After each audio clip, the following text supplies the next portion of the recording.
I played 20 hours of AP Nocturne support, turned into typical top laner and made choice my only personality trait, skipped uni, went for marriage crisis, played 134 matches in a week. And all that just because of Riot's Everfrost challenge. Event was 7 days long and each one with different tier-causing quests to do. Top 3 creators win main rewards. I don't know what I'd do with this gigantic monitor, but I really wanted the fluff ball. And my boyfriend is also taking part in this challenge, so we decided to play most of the days together as a romantic quality time. Some people go on dates to a park, we go on dates to Summoner's Rift. First challenge was highest average KDA, so Breadrat was the obvious choice and it's nearly impossible to die on her and I can keep my ADC alive. Well, most of the times. Each day I had to play minimum of 3 games to qualify. It's not the best out of 3, it takes the average of all of the games I've played, so if I got 10-1 in the first game and 0-10, yeah, so power spike in the second, my score would be 1. The plan for the first day was to be a scaredy cat, play safe and farm as much assist as catly possible. So I started the Passenger Princess gameplay with missing concerning amount of Qs.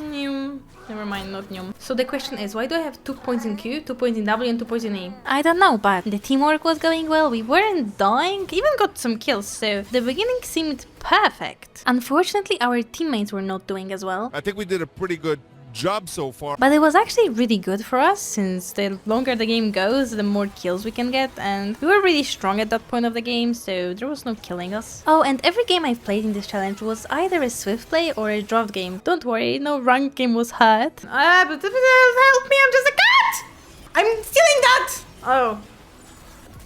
Well, but I'm stealing that one.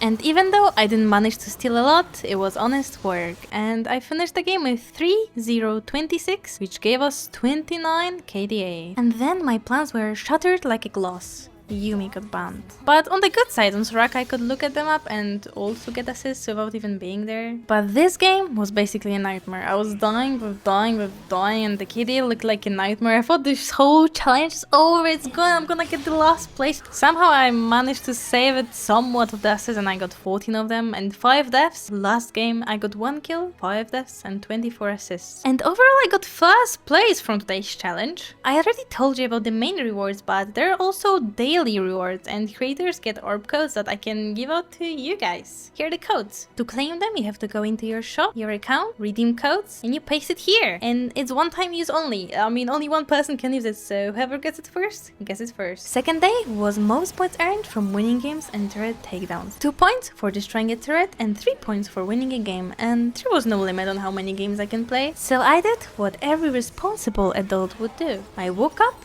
turned on my PC, opened League, and played the game for 20 hours straight. And me being an exceptional student, I skipped today's uni classes. The plan was to play jungle, take the cuties, look at them up and be at every turret when it's close to being destroyed. Taking Shelly was important too, plus I could show off my perfect driving skills. Hey! I'm fine! Let's go! Turrets became the bane of my existence and the object of all of my desires. They mattered more than my own life. And you might be asking, hey Nixie, why are you playing Trundle or Yorick or, I don't know, any champion that's good at destroying turrets? Well, here's my champion poll. Then I took TP and Demolish and after 20 hours and 40 games got 2nd place. And my nemesis had the first, but hey, that's alright. I won't be the one sleeping on the couch today, but it was not only my effort that counted. To win, I needed percentage buffs that only people in my team could help me with. And here, I want to thank the 608 people that chose to join my team. It really means the world to me. Thank you. I don't know what to say. Thank you. And there the day 3 came. Highest average percentage kill participation. I thought it's gonna be the easiest of them all, since all we had to do was to get an assist on every kill. Doesn't matter how many of them we had as a team, it could be 1, but as long as we would get an assist on it, we would have 100%. Since we both had to be present on every kill, the best choice was to play bot and make sure I'm on every kill my dearest ADCs. So we got 5 stack and told everyone not to get the kills without us. And that worked in 2 games, but in the 3rd game, my mid got killed a few times in some unknown weird circumstances, and we got 92% out of that game. Now when I look back at it, it was probably the best idea to ARAM 5 stack the whole game, but oh well, it was the worst day of them all, and I got 7th place with 97.333% kill participation. I don't wanna talk about it, I'm traumatized. No! I hate it here! 1 second! Ah! let's move on to the day 4. Highest average takedowns. Today's challenge is very similar to yesterday's one, with a difference that we need to get as much takedowns as humanly possible. The only right choice was Soraka, because once I have the level 6, I can get assists no matter where I am. Plus, Soraka's passive makes you run faster to the injured targets, so we're just a banana ambulance. And for the build, I need to get redemption to get assists even when I'm dead. And I even managed to get a double kill with it. Redemption kill! And just like in the yesterday's challenge, deaths do not matter. So sacrificing my life for a kill was a worth trade. I think I should value my life a bit higher, but it is what it is, I have priorities. The hardest part of today's challenge was to balance between killing and inting, so they won't FF the game. And not win!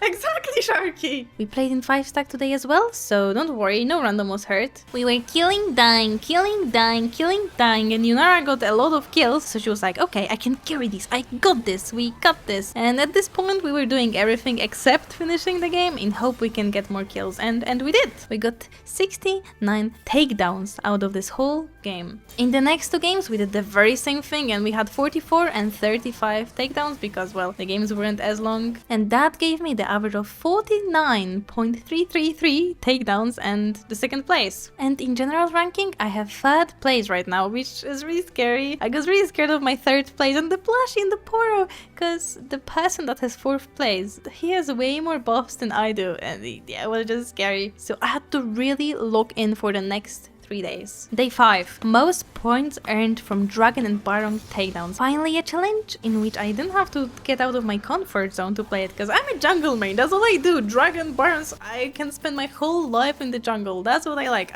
my PvE. And here I could finally come back to playing my main, my baby. No more enchanters, finally giga girly Nocturne gameplay. I was getting 2 points for every Dragon takedown and 4 points for every Baron takedown, and it's another one of playing League for 20 hours straight day. And being me having unhealthy relationship with Burn, I decided to start with Hexaburn Nocturne. We are playing Swift plays because the Baron spawns faster. And to make it all harder, countdowns were not working for dragons on the minimap, but it's okay, as we all know, League of Legends is still in the early access. I have to admit, this was the most boring challenge of them all. Just Drakes, and Baron. And then we FF'd. Like immediately when we got Drakes and Barons, FF. We would win the game 100% FF.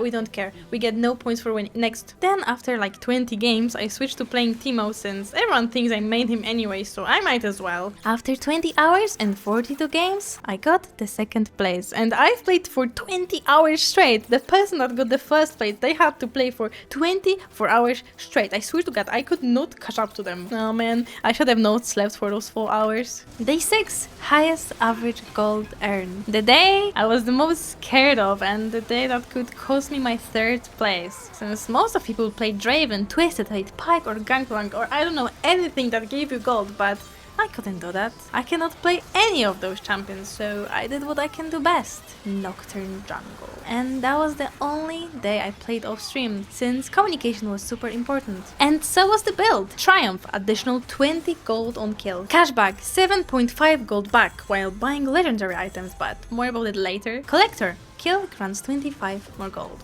I turned into a Scrooge. Everything was money and I needed all of them. Kills, cannons, waves, turrets, farm, Yumi to keep me alive, and I was careful not to die as well, cause time is money. Was getting everything. Even the any team noticed that, something is off with this Nocturne, hey? And they wanted me to get the 6-7 kills. Which choice of a number, I'm not gonna lie. We had to be careful not to play too well either, because I need the games to be long, and here's where the OP cashback strat comes in. Once I'm full build, I was selling and buying the items, and I was getting profit of 7.5 of its value every single time, and well, that's why I ended up with no items at the end of the game. I sold all of them. I need money. I got really lucky with all of the 3 games. They all lasted long and everything worked out at the end, and I was first with the 43.522 average gold earned. Phew. Last day was another grind day. Most points earned from role-specific objectives. Each role had a different quest to do. Support earned 5 points for every 60 crowd control score. Top lane earned 5 points for every 4 tower takedowns. ADC earned 5 points for every 30k damage dealt to champions. Mid has the same one, and last but not least, earned 5 points for every 4 dragons you killed. And guess what? Every single person in the top 10 that day was playing the exact same thing. Nocturne support, because his ultimate gives you a lot of CC score, because he CCs everyone in the dark, because the dark Orkness,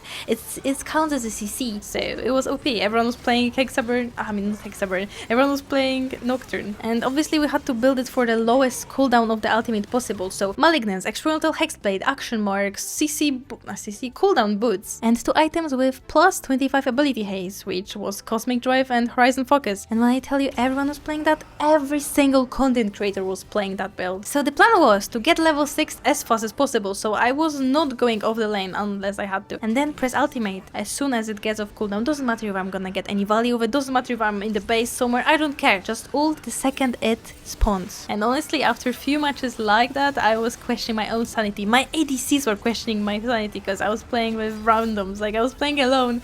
So everyone had enough of me. I'm so sorry for all of the ADCs I had to play with that day. I was trying my best as a support Nocturne that was pressing ultimate the second it was there. Half of my ADCs tried to report me, but I was trying, I swear I wasn't trolling. Anyway, since it was the last day, everyone was just tryharding, so I got the 4th place. Even though I played for 20 hours and I played 40 matches, I couldn't play anymore. But yeah, that was the end. I cannot look at this game anymore after that week. But dum dum dum, I got the 3rd place and I won a monitor and a plushie. And here's some more orbs for the people that watched until the end. I would say Merry Christmas because it was a winter challenge, but it was kind of 2 months ago. Anyways, have a hexa burning year, my Ignites.